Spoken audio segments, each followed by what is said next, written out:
Yes, sir. Hi.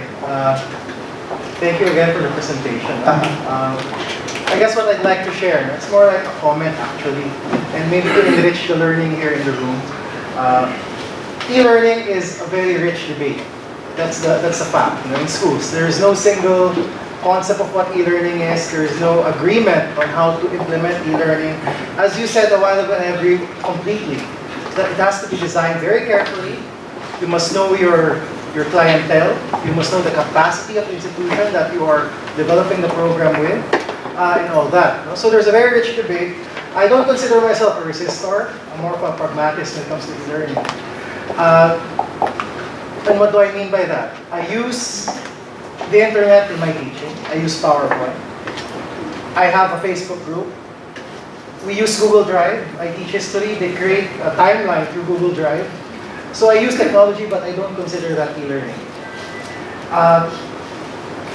E-learning is anything with technology or anything that uses a computer. That's something that came out of the presentation, and it's something which some of us fall on the other side of. And I would disagree with that. That e-learning is anything with a computer. Not necessarily. The reason why I don't buy into that easily is because over the past years, so when e-learning became a fad, quote unquote, a lot of teachers took on e-learning as a silver bullet. If you want to become a better teacher, if you want your students to learn faster, learn better, then you use technology. So whenever I hear this definition that's anything with a computer, I say, oops, not too fast. No, it's more than that. Okay, and my colleagues here have raised their concern about equity. Now there are a lot of World Bank studies and even ADB studies. No? They look at development projects in the developing world, when it comes to ICT use in education. And there are a lot of issues that they raise. Number one, of course, is inequity. A very, very basic example, around 2004 when I started teaching, I was one of the first to use Yahoo groups in my classes. So it was revolutionary back then. And Yahoo groups, and then, so I told my students, okay, sign up to this site, I will send you my PowerPoints through here, and I was also the first to use PowerPoint. And then the next day, I got a call from a parent. Mr. Perez, why are you making my daughter access the internet? We don't have a computer. Of course, that was 2004. Times have changed, but again and again, even with cell phones now, there are teachers who have experimented with eLearning, but then again, we got comments, but my son doesn't have a smartphone. We have a Nokia. Okay, and all of a sudden, you have that inequity right away, which of course has to do with the school that I teach in. It's a mixed school. You have high income, you have low income, so that's a factor, of course. A note about the online courses, okay? I agree that there are levels of e-learning, but I guess what has to be integrated in the presentation is that you have to calibrate it. No? The World Bank studies have shown that there's not a one-size-fits-all solution when it comes to e-learning. Because the danger sometimes when this pitch is done is that you think that all of this can be applied at any year level, which is not true.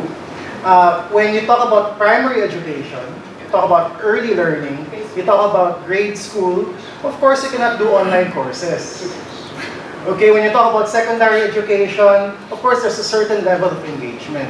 And even online courses like Coursera, EdNet, and all these other MOOCs, massively online courses, open courses, they have a utilization rate of 2%. What does that mean? 500,000 students come in, but only 2% on average actually finish it. So even in the US, where these courses are big, they have that issue with utilization, and the same issues emerge. We go back to EQ. Why don't they finish? Because they eventually they become lazy. They miss the engagement with the teacher. Okay, so these things, these are the issues with e-learning that comes about. So from a management perspective, when I think about it, adoption I think is a key concern. Okay, I would be very careful and not call anyone a resistor or someone who is alien to technology. No, these are people who come from a different time. They have a different paradigm when it comes to teaching, but it does not mean that they are antithetical to e-learning. So adoption has to be very careful. Okay, it has to be managed. And sometimes have to choose the battles then and say that I don't think all teachers will eventually embrace e-learning. Okay, not just because e-learning is the in thing, doesn't mean that a teacher who is, let's say, who's been teaching for 40 years will have to embrace it because it is the norm. So that's the caveat I'd like to make. So we have to manage the adoption strategy. I think that there's a lot of literature about technology adoption from innovators, early adopters, early majority. There's a lot to read on the internet about that. We have to manage the equity, the access side. That's to be the priority when you design a project, I think. And you're right, you must know your market, you must know your client. So that's the other side of the e-learning debate, because of course this is a very dynamic, very rosy picture, but I could not help but share the other side of the debate, so to speak. So thank you for the stimulating discussion. Thank you. Any more comments? It should really take us from where we are now. Yeah. To another place. That's right. And the vision that to where it leads must be very clear to everyone. Yeah. I guess that's the problem with what we have as education in the Philippines. We have 250,000 nurses registered jobs right now, simply because the vision for what they could be isn't really there. So I guess e-learning as a medium to bring us where we ought to be is great, really great. But the caution is well taken. Yes. Even that point, I would want to know what is the direction of PELS in terms of all this e-learning revolution taking place?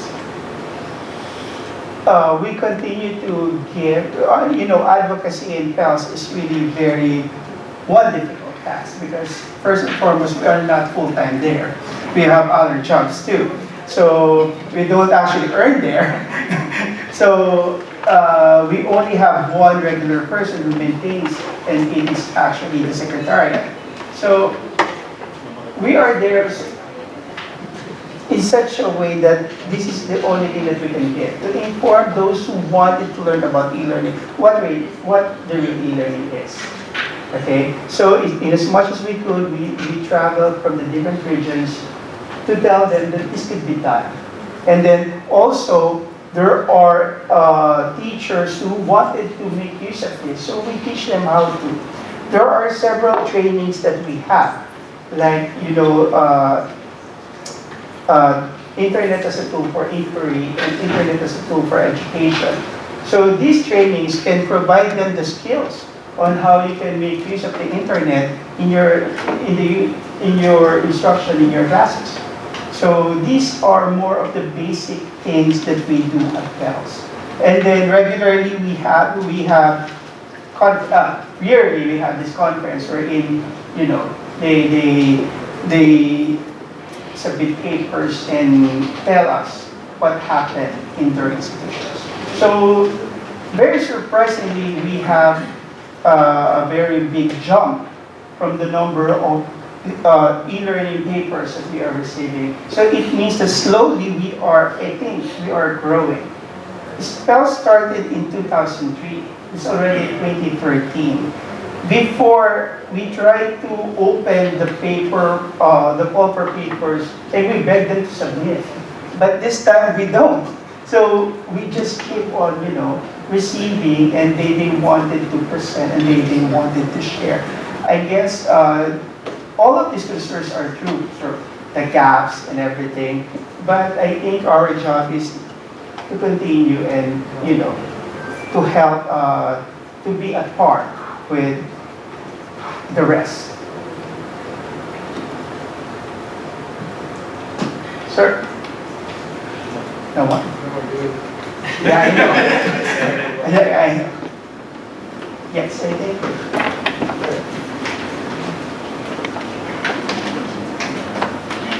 Okay. Thank you for such a